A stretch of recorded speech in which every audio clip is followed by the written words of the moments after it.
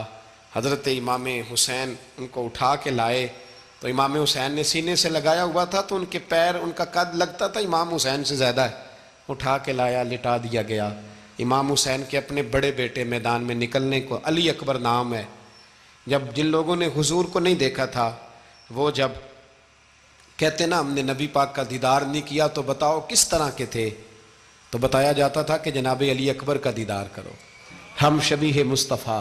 اور جب وہ گلیوں میں نکلتے تھے تو عورتیں چھتوں پہ چڑھ جاتی۔ جناب علی اکبر رضی اللہ تعالیٰ عنہ تلوار لے کے میدان میں نکلے، جوان بیٹے دینے بڑے مشکل۔ او یارو رٹا کیا ہے یہ تو بتاؤ، کہ ظالم آدمی حکمران، یار یہ رٹا ہے، ایک ظالم کا رستہ روکنا ہے، اس رٹے کے لیے ہم شبیہ مصطفیٰ۔ جناب سیدنا امام علی اکبر میدان میں نکلے، بڑے لوگ مارے، بڑے، پھر ایک تیر ان کے بھی گلے میں لگا، اور جب وہ گرے نا زمین پہ تو حضرت امام حسین دوڑ کے آئے، دوڑ کے، اور جب تشریف لائے تو ان کے گلے سے تیر کھینچا تو ایک جملہ لکھا ہے صاحب تبری نے، اس نے حد کر دی، کہنے لگے تیر کھینچا تو امام حسین کی آنکھوں میں آنسو آئے، کہنے لگے کاش جناب ابراہیم آج میرے سامنے ہوتے تو میں انہیں کہتا کہ آپ نے تو بیٹا ذبح کرتے وقت آنکھوں پہ پٹی باندھی تھی، دیکھو میں کھلی آنکھوں سے بچے ذبح کر رہا ہوں، کھلی آنکھوں، کاش جناب ابراہیم خلیل ہوتے تو انہیں کہتا۔ جناب علی اکبر بھی شہید ہوئے۔ حضرت علی اصغر کو تو اچانک اٹھایا تھا امام حسین، باہر نکلے تو گردن پہ تیر لگا تو 6 مہینے کا بچہ وہ بھی شہید ہوا، خون اچھالا آسمان کی طرف تو کہا مولا دیکھ لے میں نے 6 مہینے والا بھی نہیں بچایا، وہ بھی دے دیا ہے۔ پھر حضرت عباس کو بیٹیوں نے کہا کہ اب نہ، کچھ کہتے ہیں پہلے شہید ہوئے، کچھ نے لکھا بعد میں، کہ اب ہم سے پانی کے بغیر نہیں رہا جاتا، تو جناب عباس پانی کا مشکیزہ لے کے نکلے باہر، ایک ہاتھ کٹا، دوسرے پہ مشکیزہ وہ بھی کٹا، پھر پانی تو بھر لیا تھا لا نہ سکے، پھر گردن کٹی تو شہید ہوئے۔ بچوں کی بھی شہادت ہوئی، پر جب ان کا لاشا اٹھایا تو امام حسین کہنے لگے مولا اب نہ حسین کی کمر کمزور ہو گئی ہے، اب کمزور ہو، اور بھائی ایک میت ہو جائے تو 4-5 دن تو پوری آنکھیں نہیں کھلتی، کیسا جری خاندان ہے۔ تھوڑی دیر گزری تو امام علی مقام نے پٹکا باندھا، سر پہ دستار باندھی، مولا علی کی تلوار پکڑی، نبی پاک کا امامہ باندھا اور گھوڑے پہ سوار ہوئے تو کہنے لگے زینب گھر تیرے حوالے اور میں اللہ کے حوالے، گھر تیرے حوالے اور میں، اور پھر امام حسین نکلے، امام علی مقام نکلے۔ راوی کہتے ہیں کہ یہ جلوہ پہلے بھی بڑے سونے تھے پر آج جو رنگ دیکھا وہ کبھی نہیں دیکھا، کیا انداز تھا، جدھر جاتے نعرہ لگاتے تو حد ہو جاتے۔ اتنے لوگ امام حسین نے کاٹے، اتنے کاٹے، پھر واپس پلٹ کے آئے اور کہنے لگے زینب ذرا پردے کے پیچھے سے دیکھ تو صحیح میری بہن، ان بزدلوں کو جرت ہی نہیں ہو رہی حسین کے مقابلے میں آنے، ایک دوسرے کو دھکا دیتے، تو جا تو جا، پھر اکٹھے وار ہوئے۔ یہ کون ہے کٹا ہوا، لباس ہے پھٹا ہوا، یہ بال یقین حسین ہے، نبی کا نور عین ہے۔ پھر چاروں جانب سے تیر برسے تو امام علی مقام چونکہ نماز کا وقت ہو گیا تھا، اترے گھوڑے سے، خون بہہ رہا تھا، گرم ترین ریت سے تیمم کیا، سر سجدے میں رکھا، اور جب شمر آپ کی گردن کاٹنے لگا تو کہنے لگے ٹھہر جا ذرا رب سے ایک بات کر لینے دے، اور پھر بولے امام حسین، کہنے لگے مالک تو اب بتا کہ حسین سے راضی ہے کہ ناراض ہے، تو بتا۔ تو پھر ایک آواز آئی، یا ایتھا النفس مطمئنہ ارجعی الی ربک راضیۃ مرضیہ، فرمایا نفس مطمئنہ واپس آ جا، تو اللہ سے راضی ہے، اللہ تجھ سے راضی۔ امام حسین وہاں شہید ہو گئے۔ اب یہ قافلہ امام حسین کا سر کاٹ، ذرا دیکھنا غور کرنا، سر کاٹ کے نیزے پہ رکھا ہے، جسم کربلا میں پڑا ہے، عورتوں کو گھوڑوں پہ بٹھا کے لے جایا گیا یزید کے دربار میں۔ یزید پہلے عبید اللہ ابن زیاد نے بدتمیزی کی، پھر یزید نے کی۔ سعودی عرب کا ایک مولوی بول رہا تھا، سعودی عرب کا، ان سے بھی بڑا عشق ہے. جس نے تقریر سننی ہو میرے پاس ہے. ہمیں لوگ مشورے دیتے ہیں کہ جو یزید کو اچھا کہے اور حسین کو باغی کہے اس کو ہم امام مان لیں. اس بے شرم بے حیا کو جو نبی پاک کے گھرانے کے بارے میں بکے اسے امام. سعودی عرب میں مسجد نبی میں درس دینے والا جس نے تقریر سننی ہو میرے پاس ہے. وہ کہتا ہے یزید تو بڑا اچھا آدمی تھا, اس نے تو بڑی خدمت کی. تو میں نے اسے کہا رشتہ داری کر لیا یزید کے ساتھ, قریب ہو جا. شرم نہیں آتی؟ آج بھی نبی پاک کا دل دکھاتے ہو, حیا نہیں آتی, خیال نہیں آتا. اور لوگ گھر میں بیٹھ کے باتیں کرتے ہیں, کہتے ہیں جی جو بیت اللہ میں ہو وہ بھی برا ہو سکتا ہے. بیت اللہ میں تو 360 بت بھی تھے, وہ اچھے تھے. مدینے میں تو 360 منافق بھی رہے, پوری سورہ منافقون نازل ہوئی, وہ اچھے تھے. عجیب تماشا بنا دیا لوگوں نے مذہب کا. وہ آج بک رہا ہے. آج میرے پاس ویڈیو آئی ہے, کہتا ہے یزید نے تو بڑی خدمت, تو عبید اللہ ابن زیاد نے قتل کیا. بے شرمو, اگر عبید اللہ ابن زیاد نے بھی قتل کیا تھا تو حکومت کس کی تھی؟ بولیں, بول کے بتائیں. تو پھر یزید نے عبید اللہ ابن زیاد کو سزا کیوں نہیں دی, بلکہ ایک جگہ 2 گورنریاں دی اس کو؟ یہ حال کیا. بلکہ سنو جو حدیث پاک میں آتا ہے وہ یہ ہے کہ یزید چھڑیاں مار رہا تھا, چھڑیاں امام حسین کے لبوں پہ. تو نعمان بن بشیر صحابی تھے, بول پڑے, کہنے لگے یزید بدبخت, ہاتھ پیچھے اٹھا, مجھے اللہ کی عزت کی قسم میں نے سینکڑوں بار نبی پاک کو ان ہونٹوں کو چومتے دیکھا ہے. حضرت جناب زینب عورتوں کے مجمع میں پیچھے ہو کے بیٹھی ہیں. یزید کے پاس جب پہنچا لشکر تو یزید کہنے لگا دیکھو اللہ نے مجھے عزت دی اور میرے مخالفوں کا کیا حال ہوا. تو بی بی زینب بول پڑی, اتنے صدمے سہے پر آواز توانا ہے, جاندار ہے. حضرت سیدہ زینب نے جب سنا نا کہ یہ کہہ رہا ہے کہ مجھے اللہ نے عزت دی, تو جناب زینب بولی. نعمان بن بشیر کہتے ہیں بی بی بولی, اتنے صدمے ہیں پر جناب زینب بولی اللہ اکبر. اس انداز میں بولی کہ پہلے قرآن مجید کی آیت پڑھی, کہنے لگی وَتُعِزُّ مَن تَشَاءُ وَتُذِلُّ مَن تَشَاءُ بِيَدِكَ الْخَيْرُ إِنَّكَ عَلَىٰ كُلِّ شَيْءٍ قَدِيرٌ. اور پھر کہنے لگی یزید تو بکتا ہے, کہتا ہے کہ تو عزت والا ہو گیا, یہ تیری حکومت ہے, 4 دن گزرنے دے, تجھ پہ کوئی لعنت بھی نہیں برسائے گا, اور میرے بھائی کا قیامت تک ممبروں میں اور خطبوں میں ذکر ہوا کرے گا, وقت گزرنے دے.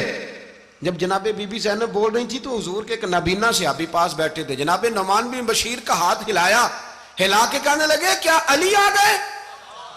تو علی کی آواز لگتی ہے, جبریل امی بول رہے ہوں جیسے, حکمت کے گوہر رول رہے ہوں جیسے, دربار دمشق میں بی بی زینب کا خطاب, منبر پہ علی بول رہے ہوں جیسے. میرے بھائی بس کربلا والا قافلہ تو مدینے پہنچ گیا. 3 سال یزید نے حکومت کی, شرابیں عام ہو گئیں, مکے پہ حملہ ہوا, خانہ کعبہ کا غلاف جلا, مدینے پہ اس نے حملہ کیا. 3 دن مسجد نبوی میں اس نے گھوڑے باندھے, مسجد نبوی میں صحابہ کو نکال کے اپنا اس نے امام مقرر کیا, لیکن پھر امت نے اسے قبول نہ کیا. پھر وہ رسوا ہوا اور آج تک وہ رسوا ہے. لیکن امام حسین کا نام کل بھی زندہ تھا اور آج بھی